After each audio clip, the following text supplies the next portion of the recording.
Cette émission est une présentation de RZO. Pour plus de podcasts et web télé, rendez-vous sur rzoweb.com.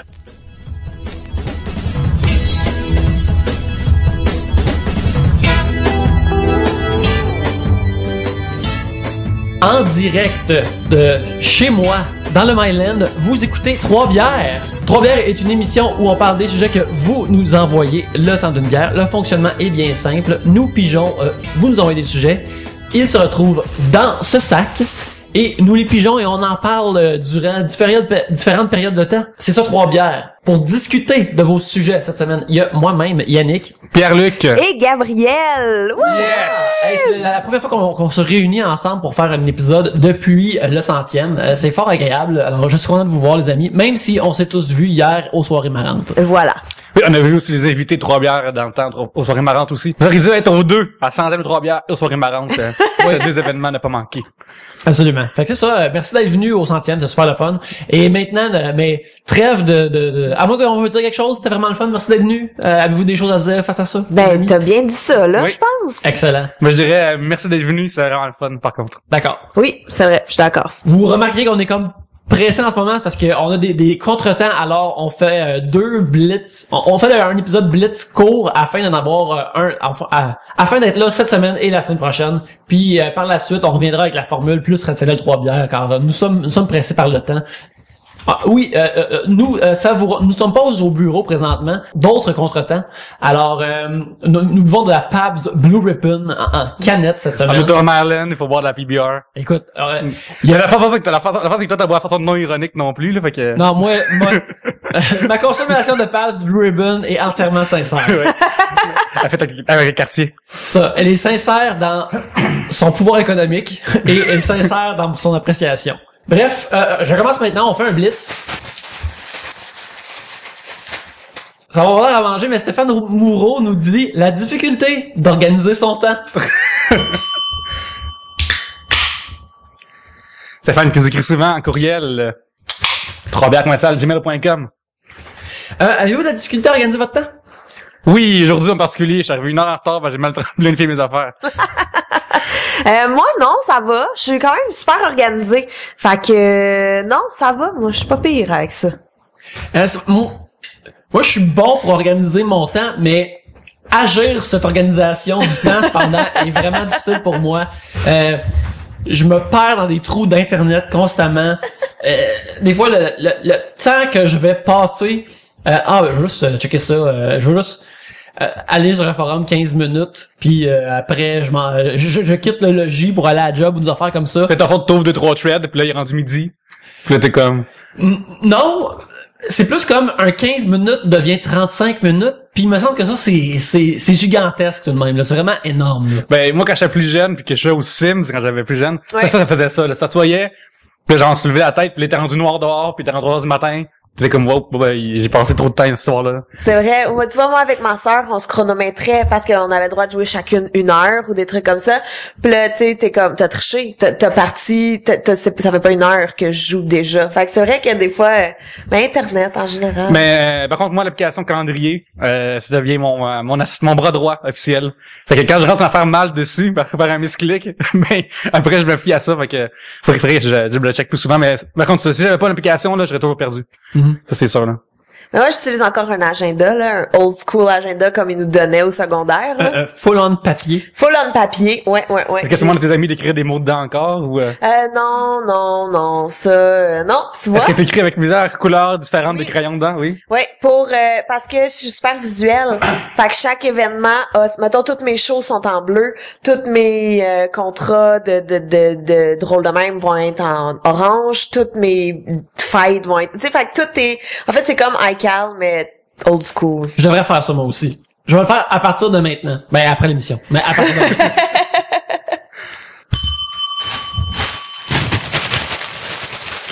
C'est qui est redevenu plein. On a reçu beaucoup de... Ça fait comme 3 semaines qu'on n'a pas fait ça.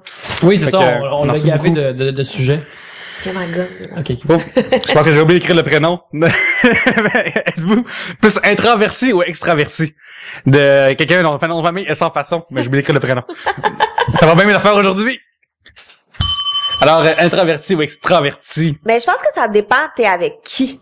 Souvent, tu sais, mettons, en général, je pense que je suis assez extravertie, mais des fois, tu te ramasses avec du monde, puis t'es comme, oh non, Je ne devrais rien partager ici. Ben, t'es plus, ouais, c'est ça. T'es plus. Quel genre de monde qui te font rentrer dedans? Hein? Non, mais tu sais, mettons, moi, je me souviens quand à l'école de l'humour, quand j'ai commencé, là, les premières semaines et tout, j'étais super gênée. Tu sais, tout était nouveau, tout le monde a des grosses personnalités, tout le monde parle fort, tout le monde rit, tout le monde punch, tout le monde... J'imagine quand t'arrives à l'école de l'humour, t'es à une place où que toutes les clowns pis les life of a party de plein de groupes sont toutes dans un même groupe cette fois-là. Fait que là, c'est comme décuplé, là. Il y a comme trop d'énergie, là. Ben, c'est ça. Fait que tu vois, moi, ça m'a pris du temps avant comme de sortir de ma coquille et tout. Fait que tu sais, c'est dans des situations comme ça où est-ce que t'es plus introverti ou des fois t'es avec, je sais pas là, des amis à ton chum que tu connais pas beaucoup encore ou tu sais, qu'avec le temps tu vas te dégêner mais que sur le coup t'es plus gêné. Mais en général, je suis plus extraverti. Mais des fois, je suis introverti. Ouais, c'est ça. Moi aussi, ça varie. C'est quand, des fois que tu es avec un groupe de monde, puis là, tu réalises si le reste des gens sont plus introvertis, tu réalises que c'est toi qui dois devenir comme le plus extraverti de la gang, le plus de life of the party, le plus qui fait comme bouger les choses ou qui met du piquant dans la soirée, parce que sinon tout le monde reste dans leur coin ou parle pas vraiment ou tu sais il y a rien qui se passe. Tout le monde pourrait aussi bien être chacun chez eux en train de d'écouter la TV là, parce qu'il se passe rien là. Moi ça dépend, moi je suis comme toujours pareil, mais ça dépend mettons je suis dans un univers d'actuaires là, qui est même dans le party d'actuaires, je suis par force des choses, je suis plus introverti parce que tout le monde a calculatrice dans les mains puis il parle de non mais quasiment tu sais. Alors que je sais que leur chiffre préféré. Leur chiffre préféré, le nombre naturel ou puis tu sais ça ressemble de planque. Puis fait que ça va dépendre, faut rester comme pareil, mais il y a des milieux ça contraste vraiment pour moi, des places que je suis comme wow là, j'ai l'air d'être un con de 14 ans extraverti parce que tout le monde est comme tellement sérieux pis calme, tu sais. Yannick, t'as pas dit t'étais quoi? Ah oui. Ouais. Je suis comme en T2, ça dépend dans l'entourage. Fait t'es juste traverti. Ouais, je suis juste traverti. Est-ce que c'est vrai qu'il y a trop de matantes au Québec? Un sujet de Stéphane Leguire. Ben, j'étais pas au courant de la rumeur qui voulait qu'il y ait trop de matantes au Québec. Ben, moi, je pense qu'avec la dénatalité, c'est vraiment moins vrai qu'il y a moins de matantes, par le fond des choses.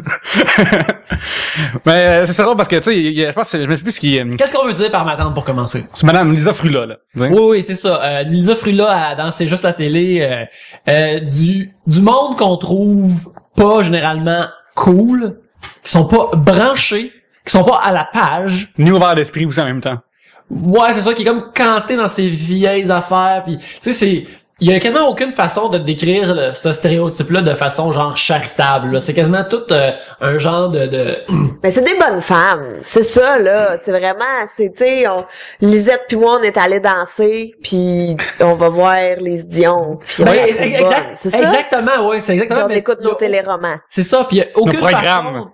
Il y a aucune façon de décrire ces genres de personnes-là de façon charitable parce que c'est tout le temps comme négatif, poche. Fait que je pense que c'est un genre de chapeau qu'on aime mettre à beaucoup de monde, mais il y a beaucoup de monde, ça existe aussi là. Mais le monde, on parle, c'est comme dire comme ouais, le monde qui écoute TVA là. On dirait que la grille de programmation de TVA est axée vers ça, là. Depuis 4 ans, il y a des scandales d'humour, pis l'humour au sens large, là. Que ce soit le Nacho Libre qui fait des jokes de douteux dans la rue, à Gabrois récemment, à même Mike Ward, tout ça. Puis les gens vont dire que le niveau de ma tante est vraiment élevé dans ces situations-là. Êtes-vous d'accord si les matantes sont fâchées ou ça choque juste? Comprenez-vous, je veux dire? Non, je comprends pas ce que c'est ça. Genre, depuis 4 ans, il y a vraiment beaucoup plus de gens qui sont fâchés. Ouais. À cause de, fait que souvent c'est des matantes qui sont fâchées. Là. Sophie Durocher, on n'en revient jamais. Ben oui, mais Sophie Durocher, c'est pas de matante, c'est fun.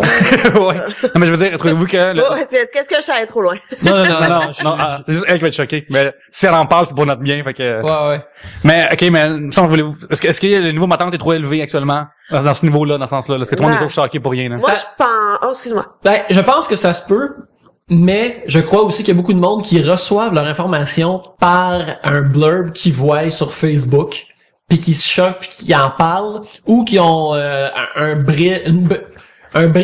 morceau, une éclisse de nouvelles à LCN, puis ça se met à se choquer puis à chialer sur n'importe quel sujet à cause de ça là. Fait que je pense que il y a plus d'enflammage à cause des réseaux sociaux puis du monde qui veulent pas aller trop en profondeur sur des sujets qui semblent choquants que Parce que c'est facile à vulgariser, dire, telle personne a dit une méchanceté sur une autre. C'est tellement facile à vulgariser que n'importe qui peut associer ça, puis comprendre ça, puis être fâché contre ça. Ouais. Exactement. Fait que moi, je pense qu'il y a beaucoup de monde qui se font pogner là-dedans, mais que si tu leur donnais toute l'information, ils feraient comme, bon, ça vaut pas la peine de se chicaner là-dessus ou de gosser là-dessus. Ouais, mais je pense aussi que vu que tout est plus accessible aussi, tu sais, mettons là, si je pense à Guillaume Wagner avec la joke de Marie-Hélène Thibert et tout, mais c'est tellement plus accessible maintenant que v'là 10 ans que, tu sais, v'là 10 ans, les matins, t'aurais jamais entendu parler de Guillaume Wagner, puis c'est fini. Tandis que là, maintenant, il y a les réseaux sociaux, il y a les journaux, il y a les iPhones, tu peux texter, tu peux envoyer, tu mets ça sur Facebook, et je suis allée voir un tel, il a fait cette joke-là. Fait que, tu sais, tout se partage plus facilement. Fait que je pense que c'est pour ça qu'il y a plus de scandales ou plus de trucs comme ça. Une citation, c'est plus ce qu'il dit, je pense que c'est Ricky Gervais qui dit ça, qui dit genre pas parce que t'es fâché que t'as raison. Ouais. Mais Il y a aussi son autre citation, c'est je suis athéiste. Hey, hein? Ouais. Je l'ai-tu arrêté de le suivre sur Twitter? D'ailleurs, le fan numéro 1 Ricky Gervais, Ricky Gervais. Ouais. Mais il y a aussi, moi, j'ai l'autre bord aussi, tu sais, c'est pas parce que tu choques du monde que t'as raison. Non. Tu sais, du monde qui sont comme, tu sais, récemment c'est le Summum là qui a fait son affaire de comme nos filles sont photoshopées pour vos yeux, tu sais.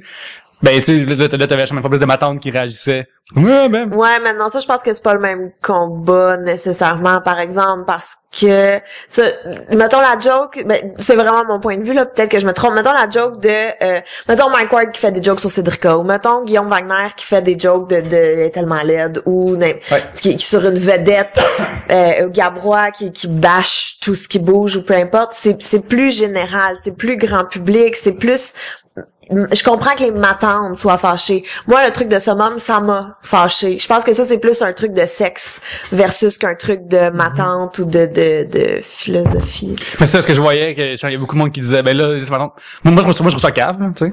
Puis moi, ce que je trouve cave là-dedans, c'est que... Tu peux t'expliquer pour ceux qui, peut-être, ont pas vu passer? Ouais, ben, c'est qu'il a passé, il y avait une chanson, c'est qu'ils ont mis dans 21 toilettes de bar, pour gars, il y avait cette affiche-là. Nice. Il y avait l'affiche, c'est écrit genre, nos filles sont photoshopées, parce qu'on voit trop celui à journée longue. Une affaire de même. C'est quelque chose de même, là. Ouais. Puis là, il y a quelqu'un qui a pris en photo, un gars, puis il l'a vraiment tweeté, mis sur Facebook, puis là, c'est parti. Puis leur défense, c'est comme, ben là, on savait pas que ça allait pogner de même, tu sais. Alors que vraiment, c'est quand se fait de la pub, ton but, c'est de pogner numéro 1, je pense. Mais je pense que, juste dire une affaire comme je savais pas que ça allait spreader, là, c'est plus une raison à l'heure où on se parle. Ouais. Mais non. C'est en public, même dans une toilette, là. Tu sais, parce qu'en même temps aussi, regarde, à quel niveau de classe tu t'attends de la part de Summum pour commencer? C'est un genre de Maxime cheap. C'est du... C'est un Allo Police, ma check, Maxime. C'est un Allo Police glacé. Puis, là, tu parles d'annonces dans des toilettes d'hommes dans les bars, qui est aussi la, tu sais, les gens vont déféquer en regardant ces pubs-là, puis ça s'inspire, là. Tu sais, les toilettes de bar, c'est pour être la place où que le monde, ils écrivent les numéros de téléphone d'une personne qui aime pas, puis appeler ça, puis écrire Alain Suss en chiant, là. Fait que c'est la pire place. C'est exactement... la teneur du propos est à la hauteur de la place où ce qui se retrouve, là. En même temps, moi, je me souviens quand j'avais vu les premières pubs de, comme vidéo dans les toilettes, là, j'en revenais pas. J'étais comme, oh shit, le futur est maintenant. Ah, dans le recall. Ouais, exactement. Mais c'est ça aussi que Gabrois avait dit dans le temps avec l'affaire de Marie-Lo Wolfe, il avait dit, ben là, c'est pour mes fans à moi, tu sais. Puis voir que quelqu'un qui passe son temps à dire qu'il est meilleur au monde, puis qu'il connaissait Internet, puis qu'il est meilleur sur Internet, et tout, comprend pas là, le fait de base que quand c'est Internet, c'est public, là, tu sais. Ouais, mais c'est que c'est ça, mais c'est que c'est tellement des niveaux différents. Aussi, tu sais, le truc de Summum, là, comme, que, moi, ça m'a juste dépassé. Je suis comme, vraiment, ça a été approuvé par c'est ça votre branding, là, comme, oui, on Photoshop nos mannequins parce que vous voyez assez de vraie cellulite dans la vie, comme, on s'excuse, on est désolé. On s'excuse d'avoir. Tu d'avoir. une lettre au gars de Summum. M'excuse, mais, fait, tu sais, puis même leur excuse, parce que leur excuse, c'était comme, ça a été ciblé pour notre clientèle cible, pour notre, oui, mais, à part le gars de Monster Truck, là, c'est qui ta clientèle cible? Ça va être comme pour ceux qui ont pas l'internet. Puis en tout cas, c'est ça. Puis tu sais, même chose avec Gabrois là, que ça me dépasse. Comme Internet, c'est beau, mais c'est pas beau en même temps. Parce que dans cette affaire-là, t'as aussi du monde qui viennent genre pleurer à la liberté d'expression tout le temps, puis dire genre ben une fois plus si t'es choqué, c'est ton problème, tu sais. Puis là ils voient la censure possible partout, ça pourrait arriver, tu sais, alors qu'ils comprennent pas, il y a des nuances, tu sais. Ouais. Genre quand quelqu'un genre dit comme ben là, puis là tu t'aimes Michael, fait que tu devrais aimer les mots de Gabrois, tu sais. Je suis comme ouais, mais c'est comme si quelqu'un t'aime le rap. Fait que t'aimes le 8-3, tu sais. Puis c'est comme ça par rapport, c'est pas parce que c'est dans le même genre d'humour que j'aime tout dans ce genre-là d'humour. Ouais. Mais Mike Ward avait écrit une super belle lettre ouverte parce que c'est ça, tu vois, moi je pense que je l'ai déjà dit, mais tout le scandale de Gabrois, moi ce qui me dérange le plus dans cette histoire-là, c'est qu'on dise qu'il est humoriste. Là, ok, bon, depuis qu'il a touché des petites filles, ça me dérange aussi, là. Mais avant non, c'est ça qui te dérange le plus. C'est pas très drôle, c'est pas son meilleur bout. Non, mais avant que ça sorte, là, moi, ce qui me gossait, c'est qu'on disait qu'il était humoriste. Parce que c'est comme si, en disant qu'il est humoriste, mais là, ils peuvent bâcher toutes les autres humoristes qui vont avec. Et dans un éditorial, dans le journal, je me souviens pas lequel, qui disait, on a contacté un tel. On contacte Louis T, Mike Ward, tout ça. Ils ont tous refusé de répondre à nos questions. Puis je comprends, tu veux pas prendre la défense d'un gars qui fait même pas que les gens disent qu'il fait ta job, mais qui fait pas lui-même, il dit qu'il fait sa job, puis il m'a envoyé chier l'École nationale de l'humour plusieurs fois, puis lui-même se calait à humoriste. Fait que... non, mais en tout cas, puis Mike Ward avait écrit une super belle réponse à ça, où est-ce qu'il disait en gros qu'il était absolument pas d'accord avec ce que Gab faisait, mais il dit je suis pour la liberté d'expression. Fait que je suis absolument pas d'accord avec ce qu'il dit, mais je vais me battre pour qu'il puisse continuer à le dire, parce que il disait un moment donné on va commencer à censurer ça. Puis là, tranquillement, l'étau va se refermer, puis un moment donné, on n'aura plus le droit de rien dire et de rien faire. Fait que moi, j'avais trouvé ça vraiment intéressant comme réponse, justement, je suis pas d'accord, là, mais ils ont le droit. Ouais, mais Marie-Lou, elle va perdre encore, anyway. C'est même pas une... Marie-Lou a gagné la justice populaire. Qu'est-ce qui est c'est ça, moi, je trouve drôle dans la patente. C'est qu'à la patente, t'avais comme Gabrois qui avait son armée de trosses Internet. Puis même quand on en parlait à Trois-Bières, à chaque fois qu'on en parlait, on enlevait ça au montage pour pas avoir ça un moment donné, tu sais. Ouais, on voulait pas s'attirer, c'était force possiblement négative. C'est arrivé des fois de raconter des histoires, tu connaissais Gabrois dans le temps, de raconter des histoires dans le même, t'as tout au montage parce que il y a une force de population qui était derrière lui, qui était tellement forte, on se serait fait genre bombarder l'affaire, tu sais. Ouais. Puis c'est ce que je trouve drôle, c'est que la journée qui fait Marie-Lou, c'est l'inverse qui se produit. La population du Québec, finalement, comme, hey, on est vraiment plus nombreux que t'es 10 000 sur Internet, tu sais. Puis ça, à quelque part, j'ai apprécié ça. Mais elle va perdre pareil en cours, à moins qu'elle soit rendue en dépression ou qu'elle a amené là. Ouais, mais en même temps, moi, je pense qu'elle a bien fait de faire ça. Tu sais, puis en même temps. Mais tu viens pas de dire qu'elle aurait dû dire que Gabrois pourrait pas dire ce qu'il voudrait. Oui, non, mais, oui, Gabrois, sa lettre était... Oh, ouais, c'est mauvais, là. C'est terrible, c'est vraiment épouvantable. Mais, en même temps, c'est pas une fille d'un air, c'est à toi précisément que ça s'adresse. C'est ça que je vais te faire, bitch, là. Comme, moi, je pense qu'elle a bien fait. Tu sais, les deux ont le droit. Tu comprends? Puis je pense que Marie-Lou Wolfe, elle se serait fait taper ses doigts si elle avait pas poursuivi, puis elle se fait taper ses doigts aussi si elle poursuit. Qu'elle poursuive, qu'elle foute la chienne comme faut, puis que même si elle perd, c'est pas grave, comme il va avoir compris. J'espère. Parce que, hey, en plus de tous ces problèmes, là, il y a 3 bières sur le dos. C'est vraiment pas son année à Gabrois, là. Hey, hein? L'armée de 3 bières s'en vient.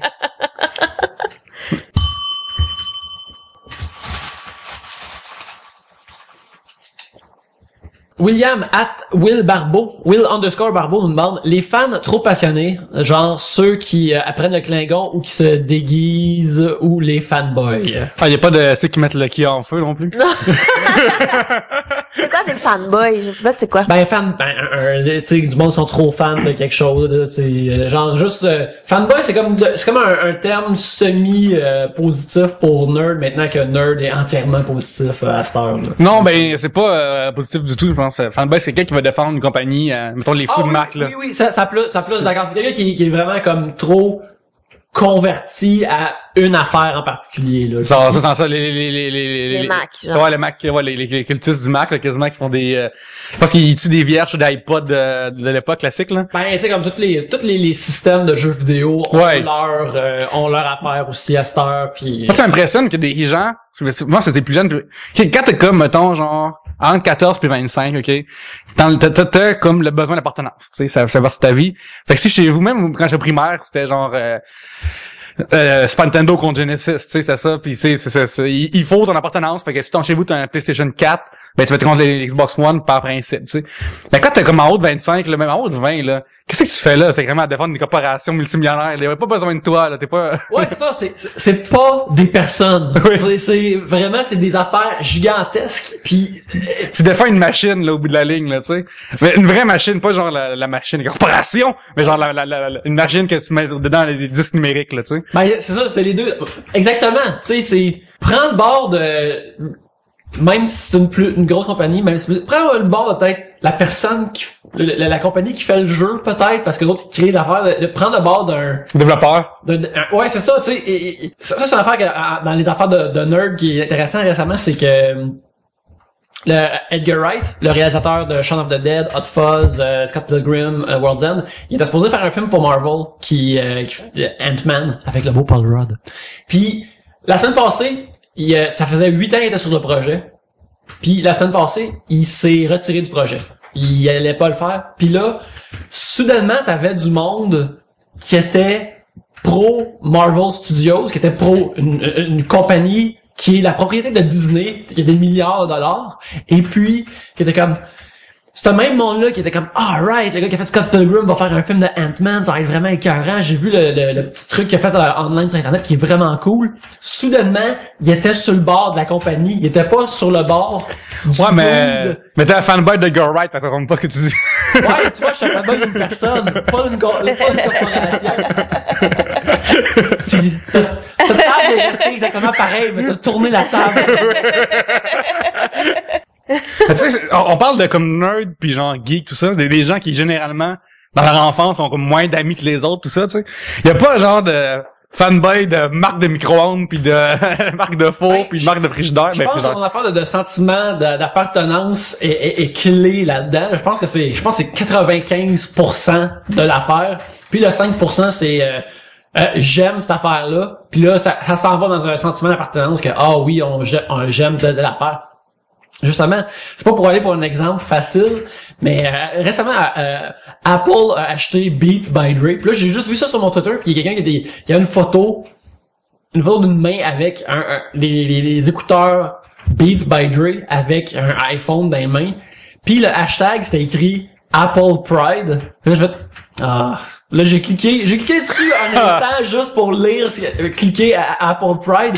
Puis c'est tout du monde comme c'est que je suis fier de telle affaire. Puis je suis comme t'aimes une affaire dans la vie, c'est super le fun.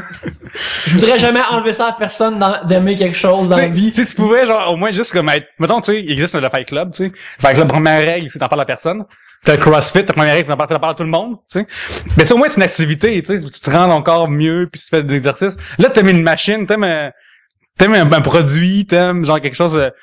Par contre, je suis fanboy de nos sacs de sujets et de notre cloche aussi. Mais c'est ouais, mais c'est ça, en tout cas, c'est quelque chose que je m'explique mal parce que il y a des affaires que tu sais, on comprend comme quelqu'un qui apprend le Klingon, comme dans l'exemple de William, qui apprend le Klingon. C'est vraiment intense, mais que ça fait partie d'un univers fictif, ça fait partie de Star Trek, puis ça rend peut-être Star Trek plus vrai pour lui, puis il aime les Klingons, fait que là, le plus de détails qu'il peut apprendre sur eux autres, il trouve ça cool. Mais c'est que ça complète son expérience, c'est tout. C'est ça, son expérience, c'est exactement, son expérience est encore plus complète, puis il trouve ça merveilleux. Je trouve ça intense, mais je suis intense sur plein d'autres affaires aussi, fait que ça c'est correct. Puis un autre exemple aussi, ceux qui se déguisent ou comme ceux qui font du cosplay, c'est du monde généralement qui aime créer le costume puis ils peuvent le montrer à une convention là. Puis ils construisent, tu vois sur des sites du monde que c'est genre leur affaire, c'est comme aussitôt qu'un certain film sort, ils sortent des screenshots, ils sont comme man, check cette affaire là, je vais faire son armure direct comme ça puis je sais déjà comment je vais le faire, tu sais, c'est juste un affaire de créativité. Mais là ce que je fais c'est comme les fanboys, c'est être capable de trop sur quelque chose, ça devient trop, man. Quand je vois comme un adulte défendre genre comme Windows ou c'est pas quoi là, une compagnie comme en fait aussi des fois t'as l'inverse là, genre en Québec c'est genre anti-gouvernement aussi, c'est le fanboy derrière, tu sais genre par la même là. Je vois des gens comme obsédés par quelque chose là ou genre même les fanboys du séparatisme, tu sais genre par la même.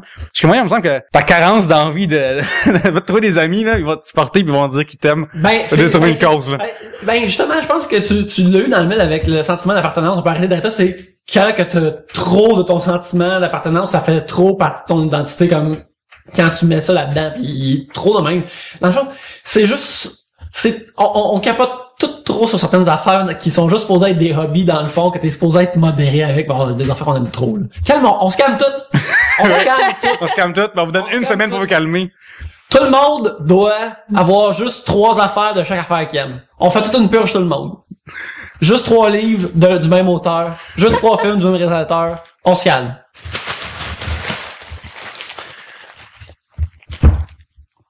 Oh! Mathieu Villeneuve en post-it. En post-it, ça veut dire que tu l'as donné de Oui, à Saint-Laz, oui. Saint-Lazare. Les gens irrespectueux dans les lieux publics. C'est quoi votre dernière expérience de gens irrespectueux dans les lieux publics? Mon Dieu, ok, j'ai eu la pire soirée dans le métro. Après la 100e de Trois-Bières, j'ai quitté parce que c'était la fête des mères et j'avais un souper avec ma mère, ma soeur et mon copain. Et ma soeur. D'ailleurs, ta mère était hier aussi aux soirées marrantes. Oui, ma mère a reçu l'invitation officielle pour venir enregistrer à Trois-Bières. On verra. Sinon, on fait une pétition, sinon. Mais en revenant de chez ma soeur, donc ma soeur habite dans le Square Victoria, ok, à ce métro. Et je suis avec Oli, on revient, il est pas très tard, là, il est peut-être 11h. Et on voit un humoriste ici, il est pas très tard, il est 11h. En rentrant dans le métro, il y a un itinérant qui est couché là, avec une couverte par-dessus la tête et qui se touche comme s'il y avait pas de lendemain. OK, il est là. Tu vois ça, je pense que c'est un manque de respect. C'est correct que tu touches là, c'est correct, mais surtout à Square Victoria, il y a juste ça des recoins. Pourquoi faut que tu t'installes dans l'entrée où ce que tout le monde va te voir et toi c'est pas un truc d'exhibitionniste là parce que lui il est comme dans son petit cocon avec la couverte par-dessus la tête, il veut pas que personne. C'est comme dans un oiseau là, si je vois plus rien, le monde me voit plus. Ouais, là. mais écoute, c'était déplaisant. J'avais plus le vieux pénis. Hey, sais-tu, j'ai pas respiré, j'ai retenu mon souffle. Yannick t'es béni des yeux de pas penser rien. Ouais. Fait que ça c'était le premier truc et là aucune draft de cocon de masturbation. God. Mais écoute, on rit. OK, je t'avoue qu'on rit, on est dégoûté mais on rit. Puis là tu sais pas qu'est-ce qui prend le dessus, fait que tu ris en étant dégoûté un peu et tout. Et en embarquant dans le métro, il y a une madame qui est là avec sa petite fille et elle y coupe les ongles. Avec à 11h le soir. À 11h le soir dans le métro. Elle coupe les ongles de sa petite fille. Si je me trompe pas, elle a fait ses ongles d'orteil aussi et ses ongles à elle, à la madame à elle. C'est dégueulasse. C'est dégueulace. C'est pas correct. Rien qui réagit plus au coupage d'ongles. Regarde. Parce que tu dis genre au moins le gars mais qui a fini, c'est un itinérant, le mec qui a fini il va avoir de quoi à boire, c'est un regarde, sa vie à lui est tellement tough, il passe à travers des affaires puis il a vécu des choses émotionnellement que je veux jamais vivre moi-même. Regarde, qui se crosse dans le métro, qui se crosse. Faut qu'on fasse ce qu'on fasse pour survivre. Puis lui à ce moment-là, il s'est pris plein de couvertes encroûtées de probablement son d'expérience de construire des forts en divan. C'est ça. Fait que là lui, il fait son cocon, il se crosse dedans, il est à Square Victoria. Qui vit comme qui vit. C'est le carré de la victoire. C'est le carré de la victoire, mais comme qui se crosse. Oui. Qu'une femme est avec ses enfants dans le métro à 11h30. Probablement, les enfants devraient pas être dans le métro le soir. C'est louche. C'est peut-être un kidnapping. T'as peut-être été témoin d'un kidnapping. Non. Bref. Le prochain step, c'est de brûler les bouts des doigts pour qu'il n'y ait plus de plus d'empreintes. Mais c'était dégueu. En plus, OK, c'était les bancs à 3. Tu sais, comme il y a 2 bancs puis il y a un banc tout seul. Mais c'est vrai le mime pour nos auditeurs. Mais oui, non, mais pour vous autres, là, pour que vous compreniez bien. Mais la madame était assise sur le banc tout seul. Sa petite fille était assise sur le banc à 2. Et pendant qu'elle coupe les ongles d'orteil et tout, il y a une autre madame qui est rentrée dans le métro et qui s'est assise à côté de la petite fille qui se fait couper les ongles. J'étais comme, arc, c'est dégueu. T'imagines t'as un ongle qui te revole dessus. C'est dégueulasse. Ça se fait pas. Tu coupes tes ongles chez toi. Chez toi. À la maison. Imagine que t'es en train de manger un cornet de crème glacée dans le métro comme ça et qu'un morceau d'ongle revole dans la boule. Quand j'étais à Verdun/Pointe-Saint-Charles, je prenais la 107, j'ai débarqué au coin de Wellington puis Centre, souvent, pour aller marcher vers l'escalade. Sans l'allait, puis il est là. Puis c'est déjà arrivé plus qu'une fois, parce que quand tu grimpes, il faut que tu aies les ongles vraiment très très courts. Fait qu'en marchant, c'est souvent arrivé déjà que je me coupe les ongles. Mais c'est à Pointe-Saint-Charles, j'avais le droit peut-être à moi de faire ça. Est-ce que tu coupes pas tes ongles dans l'autobus? Non, en marchant là, vers le... en marchant. Moins pire. La rue Saint-Patrick a mes ongles aujourd'hui. C'est dégoûtant, mais c'est moins pire. Ouais, mais j'ai tout seul aussi. Il y a pas comme j'ai en public, mais en même temps, personne à côté de moi qui est pris dans une cage qui bouge. Ah non, c'est dégueulasse. Ça se fait pas. Ah, c'est dégueulasse. J'ai déjà vu ça, un monsieur cracher à terre dans le métro. Comme aussi. Mais qui fait ça?